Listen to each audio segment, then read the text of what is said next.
Friend, आज बात करेंगे हिंदी सब्जेक्ट भाग 5 की और सीटेट 2020 पेडोलॉजी शिक्षण शास्त्र। जैसे सब जानते हैं कि मैं सिलेबस के अकॉर्डिंग वीडियो अपलोड कर रहा हूं अपने चैनल RN97 एजुकेशन पर।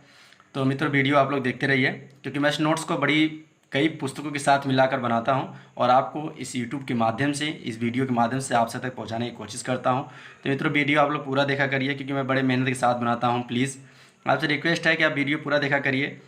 अच्छा लगता है तो लाइक करिएगा क्योंकि कोई भी कार्य इंसान करता है उसे बड़ी मेहनत के साथ करना पड़ता है। तो चलिए मित्रों, मेरा देरी किए, मैं चलता हूँ अपने टॉपिक की तरफ। अच्छा, टॉपिक हमारा है भाषा विविधता वाले कक्षा कक्ष की समस्याएं।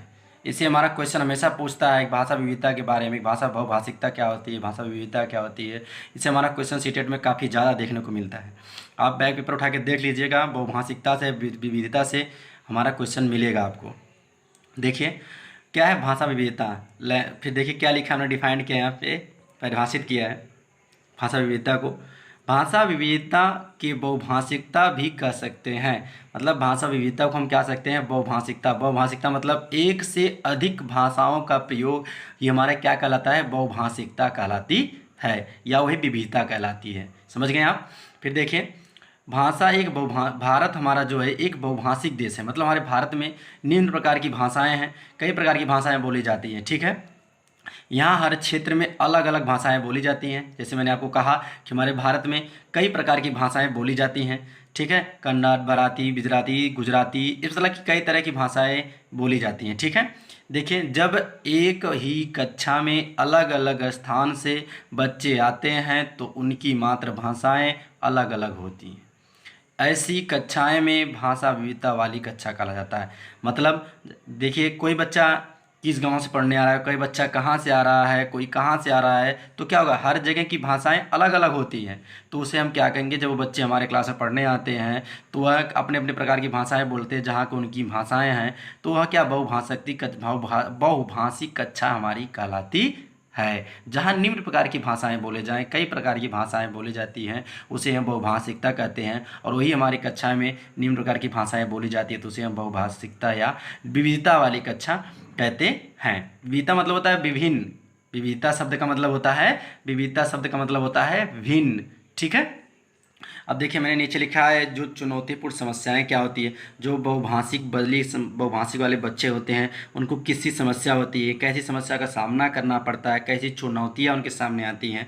ठीक है, मैंने इस तरह यहाँ लिखा है। तो मित्रों प्लीज़ ये आपको कहीं किसी नोट्स में नहीं मिलेगा, आप खोज लीजिए, कहीं किसी बुक में अगर मिल जाए तो हमें कमेंट करके बता दीजिए। अगर आपको लगता है कि मैं इस तरह लिख के पढ़ाता हूँ तो मैं किसी का नोट्स कॉपी करता हूँ तो ये गलत सोचते हैं मित्रों आप। मैं किसी के नोट्स कॉपी नहीं करता हूँ, मैं 5, 6, 7 बुकों को रखा हूँ अपने पास और उसका निचोड़ में बनाता हूँ, तब मैं आपको इस नोट्स के माध्यम से प्रोवाइड कराता हूँ। नहीं तो मैं आपको कभी दिखा दूंगा कि हाँ मैंने किसी की नोट्स से बुक से मैं बनाया हूँ, तो आप लोग तक पहुँचाने की कोशिश करता हूँ। मित्रों वो सब छोड़िए, इस नोट्स को आप पढ़िए, वीडियो को देखिए, उसके बाद आप बैक पेपर उठा के देख लीजिए कि क्वेश्चन फंसा है कि नहीं। ठीक है, तब हमारे चैनल पर को विश्वास करेंगे आप।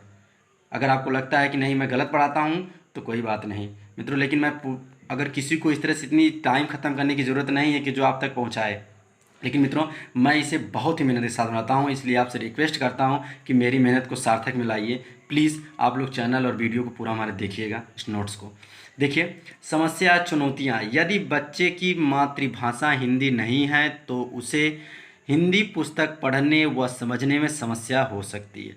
अगर जिस बच्चे की मातृभाषा हिंदी नहीं है उसे हिंदी पढ़ने में दिक्कत होगी। मतलब अगर कोई कन्नड़ से बच्चा, कोई कन्नड़ पढ़ के आया है बच्चा, अगर आप उसे हिंदी पढ़ा देंगे तो उसे हिंदी थोड़ी समझ में आएगी। उसे पहले क्या करना पड़ेगा, वो धीरे धीरे उसको समझ में आएगी, लेकिन उसे क्या, वो धीरे धीरे उसे समझ में आएगी। लेकिन आप वही कन्नड़ लड़का कोई आया है, कोई कहाँ से आया है, आप उसे डायरेक्ट हिंदी अगर पढ़ने के लिए दे रहे हैं, अदर कोई बुक दे देते हैं तो उससे क्या होगा, समस्या का सामना करना पड़ता है। जैसे मान लीजिए अभी कोई बच्चा है, वह हिंदी बोलना जानता है, हिंदी पढ़ता है, उसकी मातृभाषा हिंदी है, हम लोगों की मातृभाषा हिंदी है। अगर अभी अभी हम लोगों को अगर अमेरिकन इंग्लिश पढ़नी हो तो क्या हम पढ़ पाएंगे? क्या हमें अभी इंग्लिश पढ़नी हो तो हम पढ़ पाएंगे? हमें समस्या होगी कि नहीं? तो वही का समझाने का मतलब हमारा है कि इस तरह से हमें समस्या का सामना करना पड़ता है। दूसरी पॉइंट क्या है, सभी बच्चे के भाषाओं को समझने शिक्षक के लिए कठिन हो सकता है।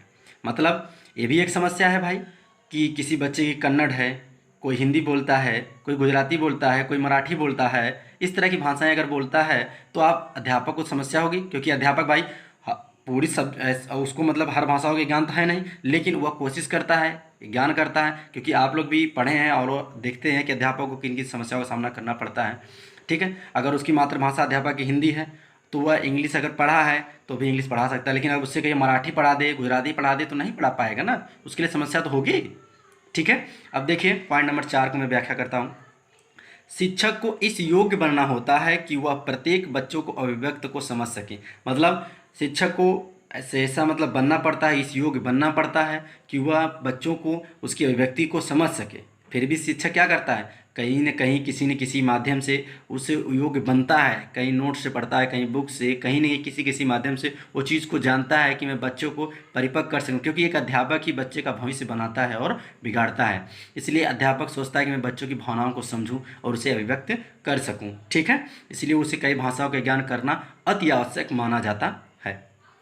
देखिए पॉइंट नंबर 4, बच्चे एक दूसरे से बात करने में झिझकते हैं क्योंकि उनकी भाषाएं अलग अलग होती हैं। अब देखिए कोई बच्चा अगर गुजराती है, आप कोई बच्चा यहाँ यूपी से हमारे है तो वो किस तरह से हिंदी बोलेगा। अगर वो हिंदी बोल रहा है, वो गुजराती बोल रहा है, तो एक दूसरे की बात समझने में दिक्कत होगी कि नहीं? जाहिर सी बात है भाई, दिक्कत होगी, क्योंकि वो दूसरे प्रदेश से, हम दूसरे प्रदेश से, अगर हम लोग की भाषाएं अलग अलग हैं तो वही बात इसमें कहने है कि बच्चा उन बातों को समझने में क्या करता है, झिझकता है। ठीक है, हम पॉइंट नंबर 5 देखते हैं मित्रों। पॉइंट नंबर 5 क्या है? इस पॉइंट नंबर 5 में मैंने लिखा है भाषा विविधता से लाभ। अब मैंने ये भी लिखा है, अभी मैंने आपको बताया कि चुनौती क्या होती है और समस्या क्या होती है, लेकिन मैं अभी भी बता रहा हूँ इसमें लाभ अब क्या होता है। भाषा विविध मतलब बहुभाषिकता से हमारे कक्षा में लाभ क्या होता है और बच्चों को लाभ क्या होता है। देखिए मित्रों, यद्यपि भाषा विविधता वाली कक्षा में कुछ चुनौतियों का सामना करना पड़ता है, परंतु फिर भी कुछ बच्चों का लाभ होता है। अब देखिए लाभ कैसे होता है। विभिन्न कक्षा है, विभिन्न विविधता वाली कक्षा है, मतलब बहुभाषिकता कक्षा है। बहुत से बच्चे कहीं कहीं कहाँ से आए हैं, वो अपनी अपनी भाषा का प्रयोग करते हैं, तो क्या होता है बच्चे उन माध्यम से अपने समूह साथियों से वहाँ पे उनकी भाषाओं को सीखते हैं, सीखने का उनको अवसर मिलता है, उन्हें उससे लाभ मिलता है। ठीक है, देखिए मैंने डिफाइंड किया पॉइंट वाइज। भाषा विविधता या बहुभाषिकता कक्षा में एक संसाधन के रूप में कार्य करती है। संसाधन मतलब एक साधन के रूप में कार्य करती है जो बहुभाषिकता वाली हमारी कक्षा होती है मित्रों।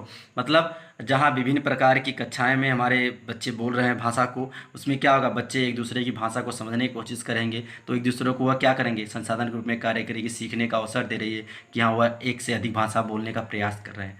ठीक है, अब जैसे हिंदी पढ़ा रहे हैं बच्चे को, हिंदी पढ़ा रहे हैं, उसके बाद उसमें इंग्लिश का प्रयोग कर रहे हैं आप, तो बच्चा क्या करेगा, कुछ बच्चे इंग्लिश पढ़ते हैं, इंग्लिश उनको आती है, कुछ हिंदी आती है, तो वो इंग्लिश बोलेगा, तो हिंदी वाला बच्चा क्या करेगा, उसे समझने की कोशिश करेगा। ठीक है, पॉइंट 2 देखिए, बच्चों को अन्य भाषाओं के शब्दों को जानने का अवसर मिलता है। मैंने अभी कहा आपको, बच्चे क्या करते हैं, जहाँ वो भाषिकता कक्षा है उस बच्चे अपनी निम्न भाषा का प्रयोग करते हैं, तो जो बच्चे होते हैं एक दूसरे की उन्हें समझने का अवसर मिलता है, समझने की कोशिश करते हैं। देखिए नीचे क्या है, भाग शब्द भंडार में वृद्धि होती है। क्या होती है मित्रों, शब्द भंडार या शब्दकोश कह सकते हैं इसे, उनकी क्या होती है, वृद्धि होती है। वह शब्दकोश को या शब्द को जानने में उनकी क्या होती है, वृद्धि होती है। वह जानते हैं कि हाँ ये शब्द का मतलब ये होता है, ये शब्द का मतलब ये होता है, उनके ज्ञान में वृद्धि होती है। तो मित्रों मुझे उम्मीद है कि मैं आपको समझा सका हूँ अच्छे से।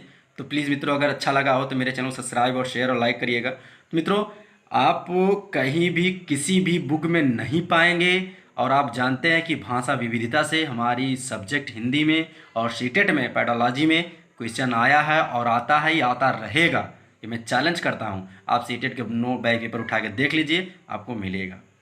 ठीक है मित्रों, तो मित्रों ठीक है, मिलते हैं नेक्स्ट वीडियो में। धन्यवाद।